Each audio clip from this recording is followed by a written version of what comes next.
Ambassador Elena Vasquez walked through the grand halls of Nexus Prime with a smile that never seemed to leave her face. The massive space station served as the heart of the Galactic Council, where representatives from dozens of alien species gathered to discuss trade, solve disputes, and celebrate 300 years of peace. Elena wore the simple blue uniform of Earth's diplomatic corps. Other ambassadors often joked about how plain human clothing looked compared to the flowing robes of the Vorthak or the gleaming armor of the Krex warriors. She always laughed along with them, playing the part of the eager young species trying to fit in with their more advanced neighbors. The morning session was about to begin. Elena took her seat at the human delegation table, a modest spot near the back of the chamber. The Krex Empire held the center position, their massive reptilian forms filling chairs designed for their 12-foot frames. To their left sat the Vorthak, pale beings with large heads who rarely spoke aloud, preferring to communicate through their telepathic abilities.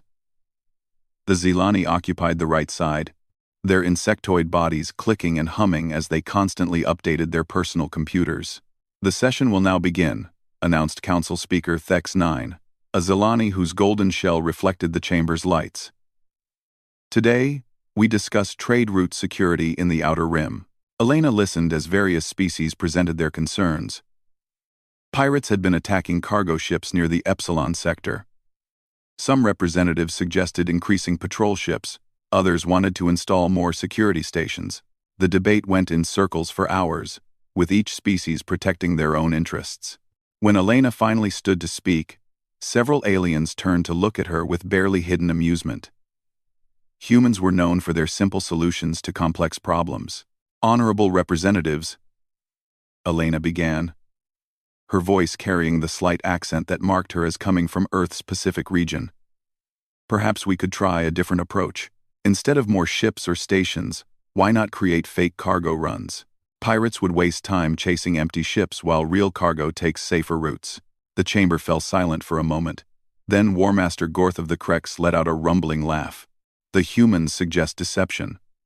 How typical of a species that still uses projectile weapons."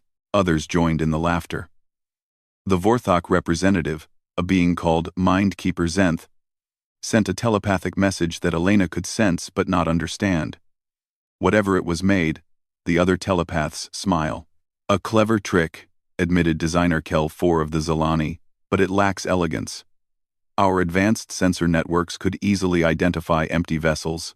Elena nodded and sat down, still smiling. She had played her part perfectly. Let them think humans were simple creatures who relied on tricks and outdated technology. Let them believe that Earth's small fleet of exploration ships represented their entire military capability. After the session ended, Elena walked to her quarters in the human section of Nexus Prime. The walls were decorated with images of Earth, showing blue oceans and green forests that many aliens found fascinating. Her quarters were smaller than those given to more important species, but Elena didn't mind. She had work to do. She activated her personal computer and began typing her daily report. To anyone watching, it would look like routine diplomatic notes. But hidden within the innocent-looking text was vital intelligence information. She wrote about War Master Gorth's casual mention of new Krex battleships being built in the Rigel system. She noted Designer Kel 4's complaint about production delays at Zilani manufacturing centers.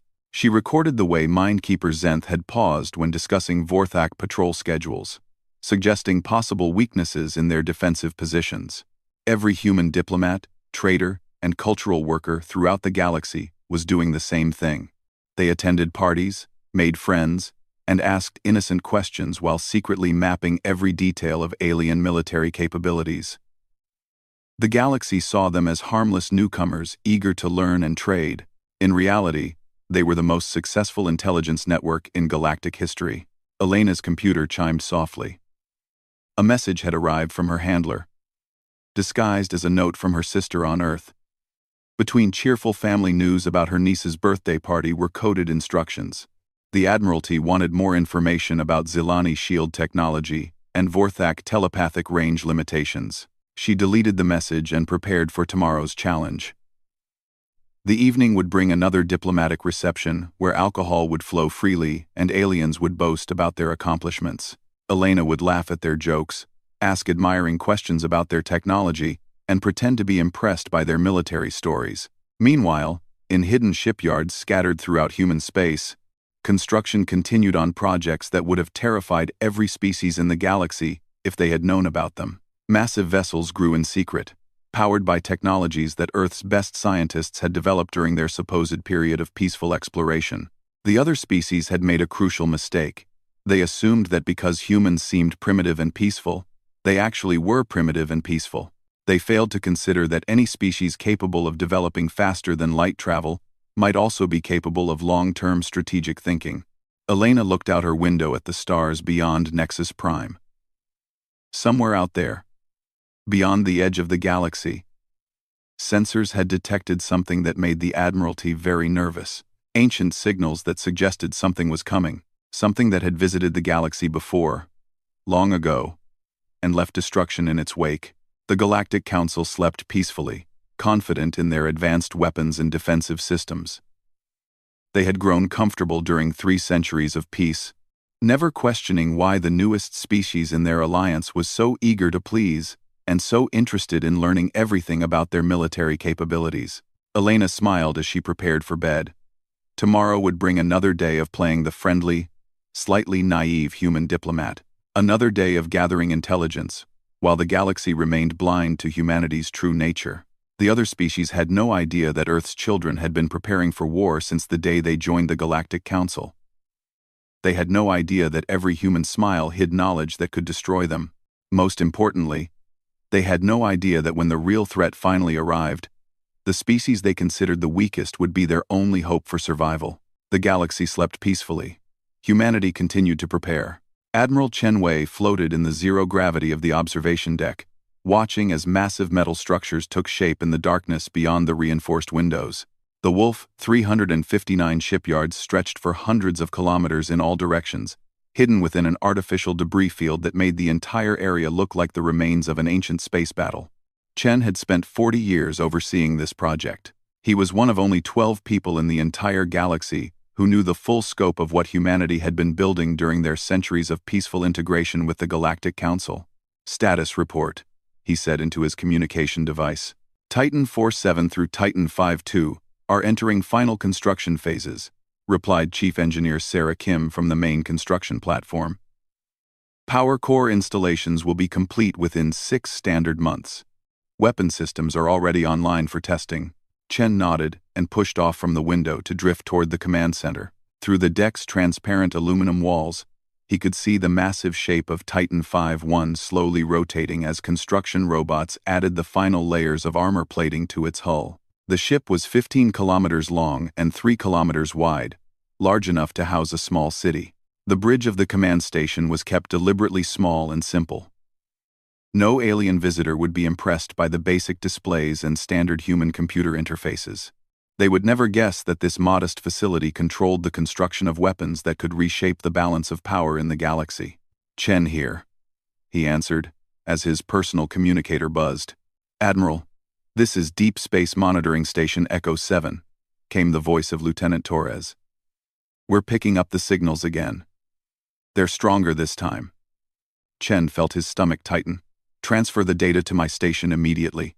The main display lit up with sensor readings from humanity's most secret monitoring posts, scattered throughout empty space beyond the galaxy's edge.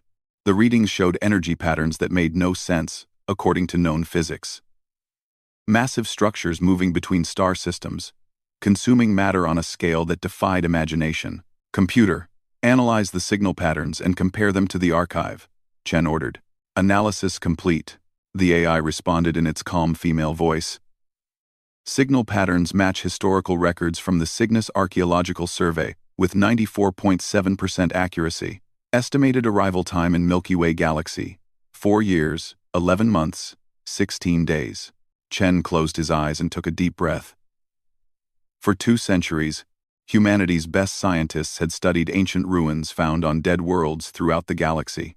The other species had ignored these archaeological sites, dismissing them as the remains of primitive civilizations that had destroyed themselves through war or environmental collapse. Humans had looked deeper. They had found patterns in the destruction. evidence that something had swept through the galaxy repeatedly throughout history. Every 10,000 years, something came from the void between galaxies to test the survivors. Most civilizations failed the test. "How many Titans are combat ready?" Chen asked Engineer Kim. 412 are fully operational, she replied. Another 235 will be ready within the next 8 months. The remaining ships are in various stages of construction. Number 4. Chen pulled up the tactical display that showed the locations of every Tidingent-class vessel. They were hidden in asteroid fields, behind gas giant moons, and in the empty spaces between star systems. Each ship waited in complete silence, powered down to minimum levels to avoid detection by the galaxy's sensor networks. The Titans were unlike anything the Galactic Council had ever built. While alien species focused on energy shields and plasma weapons, humanity had taken a different approach. Each Titan carried matter conversion systems that could transform asteroids into planet-killing projectiles in real time. Their gravitational manipulation drives allowed them to create localized distortions in space-time itself. Most importantly, each ship was equipped with temporal acceleration fields. The technology had taken human scientists 150 years to perfect, but it allowed Titan crews to experience hours of subjective time, while only seconds passed in normal space. In battle, this meant human ships could coordinate attacks and adjust tactics with impossible speed and precision. Chen activated his secure communication system and began the daily check-in with humanity's hidden fleet commanders. Captain Martinez aboard the TNS Prometheus reported successful stealth field tests. Commander Jackson confirmed that the Hercules had completed its weapon calibrations. One by one, the reports came in from across human space. "Admiral," interrupted his aide, Lieutenant Commander Park, "we have an incoming priority message from Earth Command." The transmission was heavily encrypted and bounced through 17 relay stations to prevent alien intelligence services from tracking its origin. Chen recognized the voice of Fleet Admiral Thompson, the only person who outranked him in humanity's true military hierarchy. "Chen, we need to accelerate the timeline." Thompson's voice was tense. "Our deep space monitors have detected advanced scouts entering the outer rim. The main force is still years away, but we need to start final preparations immediately." Chen felt his pulse quicken. "Understood, sir. What are your orders?" "Begin Phase 3 operations. All Titangent-class vessels are to move to their assigned staging positions. Activate the secondary production facilities. And Chen, it's time to start preparing the revelation protocols." The connection ended, leaving Chen alone with the magnitude of what was coming. Soon, humanity would have to reveal its true nature to the galaxy. The peaceful, eager to please newcomers would show themselves as the most dangerous military force the Milky Way had ever seen. Chen activated the general communication system that connected him to every human military commander in the galaxy. Most of them were disguised as cargo ship captains, mining operation supervisors, or research station managers. None of the alien species suspected that humanity's civilian infrastructure was actually an integrated military network. "This is Admiral Chen with Priority Authorization Omega Black," he began. "All units are to implement Phase 3 protocols immediately. This is not a drill. Repeat, this is not a drill." Across human space, the message triggered carefully planned responses. Hidden weapon caches were quietly moved to strategic locations. Sleeper agents in alien governments activated their deep cover protocols. Construction facilities that appeared to build farming equipment and mining tools began producing military hardware. Chen walked back to the observation deck and looked out at the growing fleet of Titangent-class dreadnoughts. Each ship represented decades of planning, construction, and training by crews who had sworn to protect the galaxy even if the galaxy never learned their names. The alien species slept peacefully in their advanced civilizations, confident that their superior technology and sophisticated military doctrines made them safe from any threat. They had no idea that the species they considered the most primitive had been preparing for a war that none of them could imagine. Soon, the Devourers would arrive. Soon, humanity would have to step out of the shadows and reveal the truth about their centuries of careful preparation. But for now, Chen watched his hidden armada grow stronger with each passing day, ready to defend a galaxy that had never suspected it needed defending. The real test was coming, and humanity would be ready.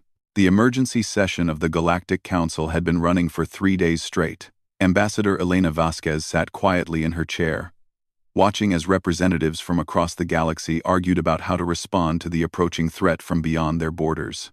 Long-range probes had confirmed what humanity's secret sensors had detected months earlier. Something massive was coming from the Andromeda galaxy, consuming everything in its path.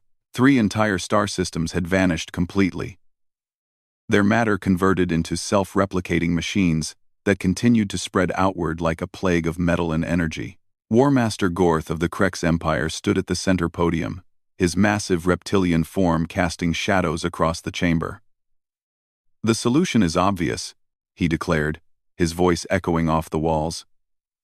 "We build a defensive line at the galaxy's edge. Our finest battleships and orbital fortresses can stop any invasion force." Mindkeeper Zenth of the Vorthak floated forward, his pale form shimmering as telepathic energy surrounded him. "Violence will not solve this problem," he said without speaking, his thoughts transmitted directly to every mind in the chamber.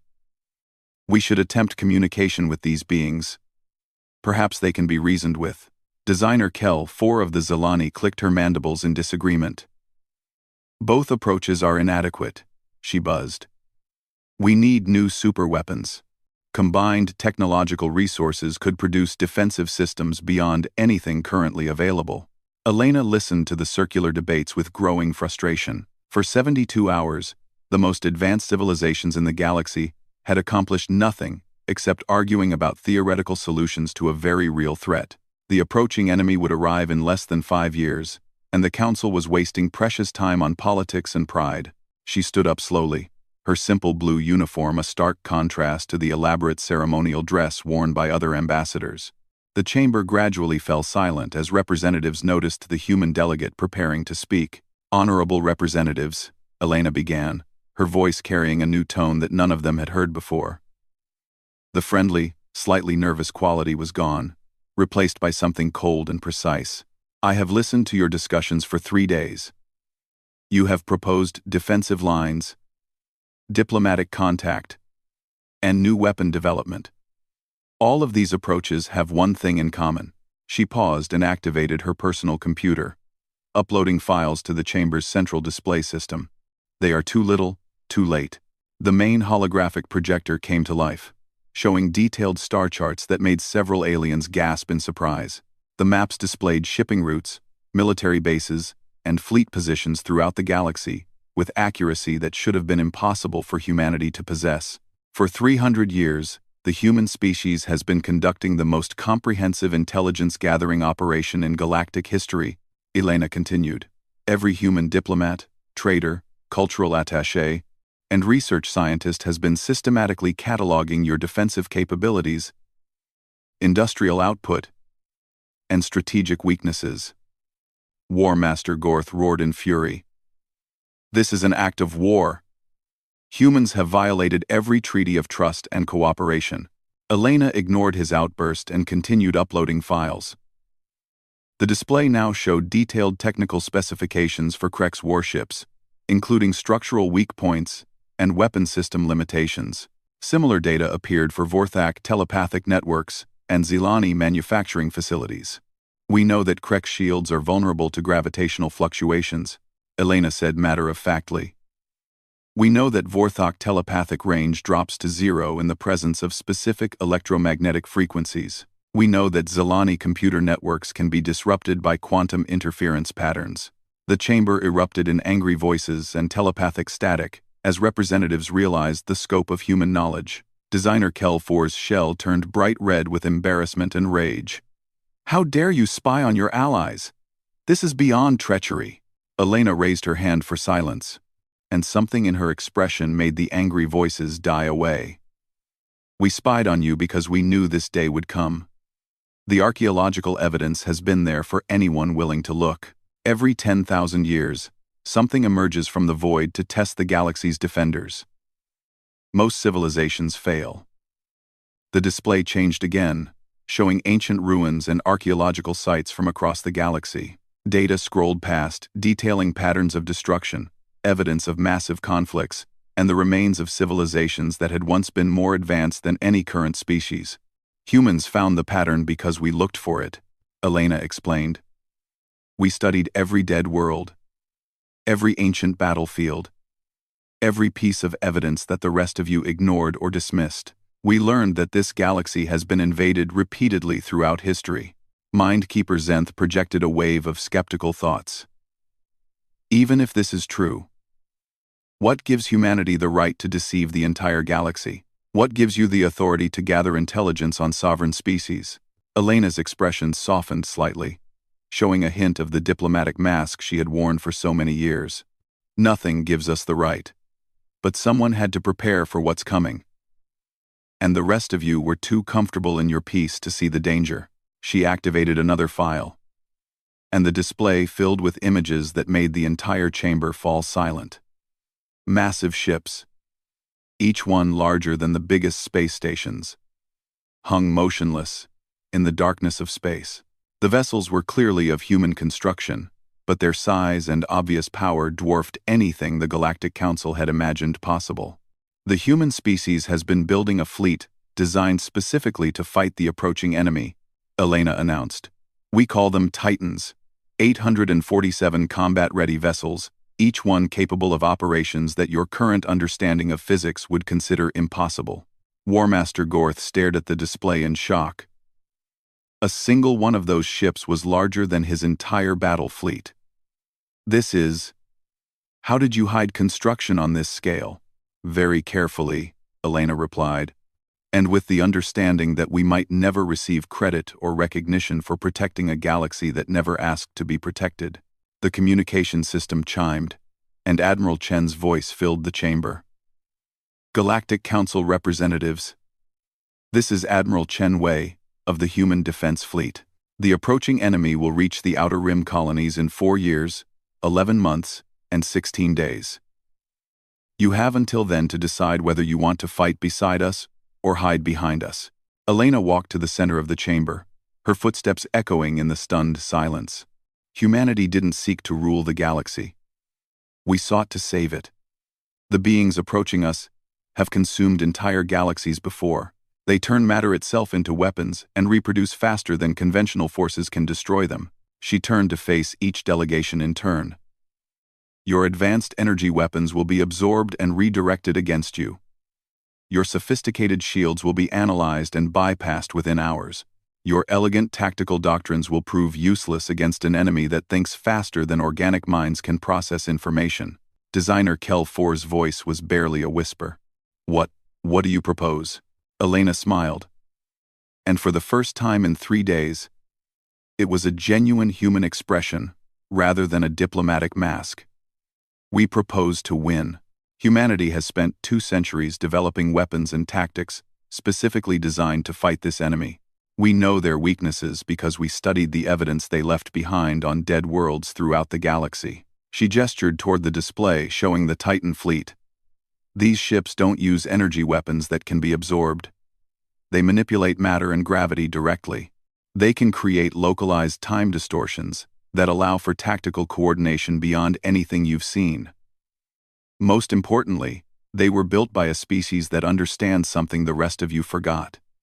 Which is? Asked Mindkeeper Zenth. Elena's expression grew serious. That sometimes, the only way to preserve peace is to prepare for war. The galaxy slept peacefully for 3 centuries. Humanity used that time to become your guardians, whether you wanted guardians or not. The chamber fell silent as the implications sank in. The species they had considered the weakest and most primitive had secretly become the most powerful force in the galaxy. And they had done it all to protect civilizations that had never suspected they needed protection. Admiral Chen's voice returned over the communication system. The choice is yours, honorable representatives. Stand with us against the darkness, or stand aside while we defend the galaxy alone. Either way, humanity will fight. The galaxy was about to learn what humans were truly capable of. Captain Sarah Martinez stood on the bridge of the TNS Prometheus as her ship slowly materialized above Nexus Prime. The massive Titangent-class dreadnought had been completely invisible moments before, hidden by stealth systems that bent light and electromagnetic radiation around its hull, like water flowing around a stone. "Stealth field disengaging," reported her tactical officer, Lieutenant Commander Park. "All systems showing green. Gravitational distortion field stable." Through the bridge windows, Sarah could see the space station that housed the Galactic Council growing larger as they approached. The station's design had always impressed her, with its elegant curves and artistic flourishes that showed the combined aesthetic sensibilities of dozens of alien species. Now it looked tiny compared to her 15-kilometer ship. "Captain," called her communications officer, "we're receiving over 300 incoming hails from Council security forces. They're demanding identification and asking how we got past their sensor networks." Sarah smiled. "Tell them we'll answer their questions after the demonstration. Open a channel to the fleet." The main display lit up with status reports from across human space. One by one, Titangent-class vessels were revealing themselves above major alien worlds and military installations. Each ship appeared without warning, their stealth systems switching off like mountains suddenly materializing in empty space. Above the Krex homeworld, the TNS Hercules caused 3 Krex battleships to collide with each other as their crews panicked at the sight of something that shouldn't exist. Near the Vorthak capital, the TNS Athena's gravitational field disrupted telepathic communications for millions of kilometers in every direction. In Zelani space, the appearance of the TNS Zeus caused the complete shutdown of an entire manufacturing system, as their computers tried to process sensor readings that defied their understanding of physics. "Sir," reported Lieutenant Commander Park, "we're receiving a priority transmission from Admiral Chen aboard the Olympus." Admiral Chen's image appeared on the main screen. Behind him, Sarah could see the bridge of the fleet's command vessel, larger and more heavily armed than even her own ship. "Status report. Captain Martinez. All primary fleet elements have revealed themselves as ordered, sir." Alien response is significant. Chen nodded. "I can imagine. How are our crews handling the attention?" "Better than expected, sir. Most of them are relieved to stop hiding what we really are." Sarah understood that feeling. For her entire career, she had commanded what appeared to be a simple exploration vessel. Her official records showed her as the captain of a small science ship that studied asteroid formations and took mineral surveys. In reality, she commanded one of the most powerful warships ever built, equipped with weapons that could crack planets and defenses that had taken humanity's best scientists decades to perfect. "Captain Martinez," Admiral Chen continued, "I need you to take the Prometheus to the Epsilon Eridani system. Our long-range sensors have detected Devourer scout forces in that area. This will be our first chance to test our weapons against the real enemy." Sarah felt her pulse quicken. 200 years of preparation were about to be put to the ultimate test. "Understood, sir. What are our rules of engagement?" "Complete destruction of all Devourer units. No survivors, no captured technology. These scouts are just the beginning, and we need to learn everything we can about their capabilities before the main force arrives." The transmission ended, and Sarah turned to her crew. The bridge of the Prometheus was larger than most space stations, but it felt intimate compared to the vast size of the ship around them. Her officers were all humans who had trained their entire lives for this moment, many of them the children and grandchildren of the scientists who had designed the Titan fleet. "Helm, set course for Epsilon Eridani," Sarah ordered. "Maximum speed." "Aye, sir." Engaging gravitational manipulation drive. Space around the Prometheus began to bend as the ship's exotic matter engines activated. Instead of pushing through space like conventional ships, the Titangent-class vessels pulled space toward them and pushed it behind them, allowing for speeds that made faster than light travel look slow. The journey that should have taken 3 days was completed in 6 hours. When they arrived at Epsilon Eridani, Sarah's crew found a scene of devastation that matched their worst fears. 5 planets had once orbited the yellow star. Now, there was only empty space filled with debris that had been processed into geometric shapes. The Devourers had consumed every scrap of matter in the system and converted it into self-replicating machines that continued to multiply even as the Prometheus watched. "Tactical analysis," Sarah ordered. reading approximately 50,000 individual Devourer units, reported her tactical officer. Size range from 1 meter to 5 kilometers. They appear to be constructing larger vessels using processed planetary matter. Sarah studied the sensor readings with growing amazement and horror. The enemy machines moved with perfect coordination, each unit seamlessly integrating with the others to form larger constructs. As she watched, several hundred smaller units combined to create a battleship-sized vessel that immediately began producing more smaller units. They're not just consuming matter, she realized. They're turning entire star systems into factory complexes for their own reproduction. Captain, interrupted her communications officer, we're being scanned by multiple Devourer units. They've detected our presence. On the main display, Sarah could see the enemy swarm beginning to organize itself. Thousands of machines were abandoning their construction projects and moving toward the Prometheus with obvious hostile intent. Red alert, Sarah commanded. All hands to battle stations. Activate temporal acceleration fields. The bridge around her seemed to slow down as the Titan's temporal manipulation systems engaged.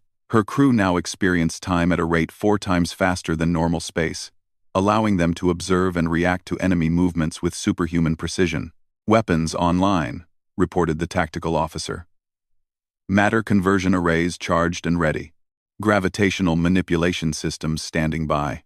Sarah watched as the Devourer swarm approached at incredible speed. Their ships didn't use conventional propulsion but seemed to manipulate space-time directly, similar to humanity's own technology, but with a different theoretical approach. Fire, she ordered. The Prometheus didn't launch missiles or fire energy beams. Instead, its matter conversion arrays reached out across thousands of kilometers to grab debris from the destroyed planets. The ship's exotic matter generators transformed the debris into dense projectiles, moving at 90% of light speed, each one carrying the kinetic energy of a stellar explosion. The first wave of Devourer machines simply ceased to exist as the relativistic projectiles passed through them. Matter converted instantly to energy, creating brief new stars that illuminated the empty system. But the remaining Devourers adapted with terrifying speed. Within seconds, they had analyzed the attack and began deploying countermeasures. Some units generated defensive fields that deflected the kinetic projectiles. Others began moving in unpredictable patterns that made them harder to target. They're learning from our attacks, observed Lieutenant Commander Park. Each wave is more resistant than the last. Sarah nodded. This was exactly what humanity had prepared for. Switch to gravitational weapons. Create localized space-time distortions around their formation centers.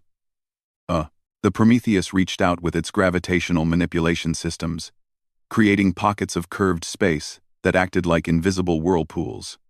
Devourer machines caught in these distortions were crushed by tidal forces or stretched apart as space itself bent around them. Once again, the enemy adapted.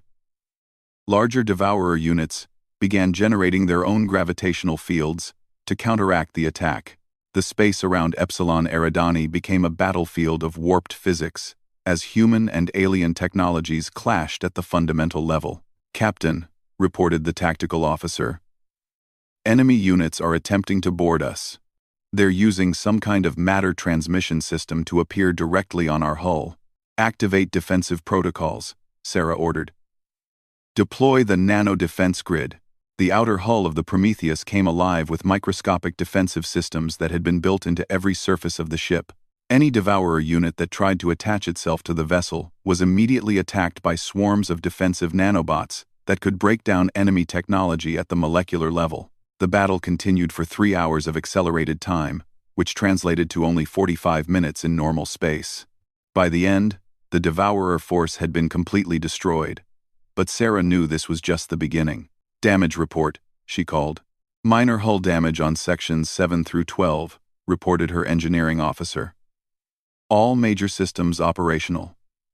Defensive grid has been depleted by 60%, but is regenerating. Sarah looked at the debris field that had once been a Devourer scout force. Each enemy machine had been more advanced than anything the Galactic Council had ever built, and yet humanity's weapons had proven superior. But she also knew that the main devourer force would be billions of times larger than this scout group. The real war was still coming, and it would test every aspect of humanity's preparation. "Send a full tactical report to Admiral Chen," Sarah ordered. "Include all sensor data and weapon effectiveness analysis. The galaxy needs to know what we're really fighting." The Prometheus turned and began the journey back to human space, carrying with it the first proof that humanity's centuries of secret preparation might actually be enough to save the galaxy. The Fornax void had been empty space for millions of years, a region between star systems where nothing existed except the occasional comet or asteroid. Now it blazed with the light of the largest space battle in galactic history. Admiral Chen Wei stood in the command center of the TNS Olympus, watching as sensor displays showed the approaching Devourer Armada. The enemy force stretched across 3 light-years of space. A swarm of self-replicating machines so vast that it blocked the light from distant galaxies. "Fleet status report," Chen ordered. "All 847 Titangent-class vessels are in position," reported Fleet Coordinator Adams. "Combined alien forces total approximately 12,000 ships of various classes. All units are maintaining formation as ordered." Chen nodded and activated the communication system that connected him to every ship in the combined galactic fleet. It had taken 2 years of negotiation and demonstration to convince the other species to fight alongside humanity, but the proof of human capabilities had finally overcome their pride and suspicion. "All vessels, this is Admiral Chen," he announced. "Today we fight not for territory or resources, but for the right of all life in this galaxy to continue existing. The enemy before us has consumed countless civilizations across cosmic time. We are here to ensure they consume no more." Through the command center's windows, Chen could see the alien ships arrayed around his fleet. Krex battleships with their heavy armor and powerful railguns. Vorthok vessels that looked like crystal sculptures but housed deadly telepathic amplification systems. Zilani craft that appeared to be more computer than ship, their hulls covered with sensor arrays and communication equipment. All of them were impressive in their own ways, but they were also dwarfed by the human Titangent-class dreadnoughts that formed the core of the defensive formation. "Contact in 30 minutes, reported the tactical officer. "Devourer advance elements are beginning to separate from the main force." Chen watched as enemy units peeled away from the massive swarm. Each advance element was larger than the entire combined alien fleet, but the sensor analysis showed they were mainly scouts and testing units. The real threat was the vast construction swarm behind them, constantly building new machines from the matter of consumed star systems. "Captain Martinez," Chen called over the communication system. "Take your battle group and engage the advance elements. Use your temporal acceleration systems to maximum advantage." "Understood, Admiral," came Sarah's reply from the Prometheus. "Battle Group Alpha moving to intercept." Chen watched as 47 Titangent-class vessels accelerated toward the approaching enemy. Space around them began to shimmer as their temporal manipulation systems activated, creating bubbles of accelerated time that allowed the human crews to experience hours while only minutes passed in normal space. The first contact between human and devourer forces lit up space like a miniature galaxy. The Prometheus and her sister ships didn't rely on traditional weapons that the enemy could adapt to and counter. Instead, they reached out with their matter conversion systems to transform space debris into exotic matter projectiles that traveled at near light speed. Devourer machines tried to deploy the same countermeasures they had used against the Scout Force 2 years earlier, but humanity had learned from that engagement. The new attacks came from multiple directions simultaneously, with each projectile following a different trajectory through warped space-time. "First wave of enemy scouts destroyed," reported Captain Martinez. "No human casualties." "Enemy is deploying larger units." Chen smiled grimly. This was going exactly as humanity's strategic computers had predicted. The Devourers would probe with smaller forces first, learning about human capabilities before committing their main strength. But humanity had spent decades preparing for this exact pattern. "All Titan vessels, implement Protocol 7, Chen ordered. Across the human fleet, massive ships began to coordinate their gravitational manipulation systems. Instead of creating individual distortions in spacetime, they worked together to generate a vast gravitational lens, that focused the energy output of nearby stars into coherent beams. The concentrated stellar energy struck the Devourer advance force like the hammer of an angry god. Machines that had survived the conversion of entire star systems simply vanished as temperatures reached levels normally found in the cores of dying stars. But the enemy adapted again. The main Devourer swarm began to reorganize itself, creating larger constructs that could withstand the stellar focus beams. Units combined with each other at an incredible rate, forming ships the size of moons that bristled with unknown weapons. "Admiral," called the communications officer, "we're receiving a transmission from the Devourer force. It's trying to communicate." Chen frowned. In all their studies of ancient battlefields, humanity had never found evidence that the Devourers tried to communicate with their victims. "Put it through." The main display filled with a pattern of lights and mathematical symbols that the ship's computers quickly decoded. The message was simple and terrifying. "Submit for processing. Resistance extends suffering duration. Reply in the same format," Chen ordered. Message: unknown. Please clarify processing requirements. The response came immediately. Biological components will be analyzed and cataloged. Useful patterns will be preserved in digital format. Physical matter will be converted to manufacturing resources. Chen felt a chill run down his spine. The Devourers didn't just destroy civilizations, they studied them, preserved what they found useful, and recycled everything else into materials for building more Devourers. "Send final reply," he ordered. Message: proposal rejected. Prepare for total warfare. The Devourer response was not in words, but in action. The massive enemy swarm began to accelerate toward the human fleet, with units combining and recombining in patterns that hurt to watch. They were building something enormous. A construct that dwarfed even the largest Tangent-class vessel. "All ships, implement the Omega Protocol," Chen announced. "This is what we trained for." Across the human fleet, crews began the final sequence they had practiced for decades but never used in actual combat. The Tangent-class vessels stopped trying to fight the Devourers with conventional tactics and instead began to merge their own systems. Gravitational manipulation fields linked together across hundreds of ships, creating a network of controlled space-time distortions. Matter conversion arrays synchronized their operations to transform not just debris, but the vacuum of space itself into exotic matter. Most remarkably, the temporal acceleration fields combined to create a bubble of hyper-accelerated time around the entire human fleet. Inside the time bubble, human crews experienced the equivalent of days while only hours passed in normal space. They could plan, coordinate, and execute complex battle plans with a level of precision that no biological enemy could match. The Devourer construct completed its formation and began its attack. The massive machine was clearly designed to consume entire fleets, equipped with tractor beams that could pull ships into processing chambers and conversion systems that could break down any known form of matter. But humanity had studied the enemy for centuries, and they had learned the crucial weakness that no previous civilization had discovered. The Devourers were machines, which meant they followed programmed patterns, even when those patterns were no longer optimal. "Execute the Mirror Protocol," Chen ordered. The human fleet suddenly stopped trying to fight the Devourer construct and instead began to copy its behavior exactly. Every movement, every weapon discharge, every tactical maneuver was replicated by the Titan ships with perfect precision. The Devourer machine paused, confused by an enemy that matched its actions exactly.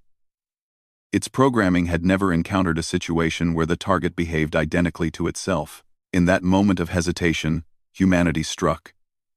Every Tangent-class vessel fired simultaneously, but not at the enemy construct.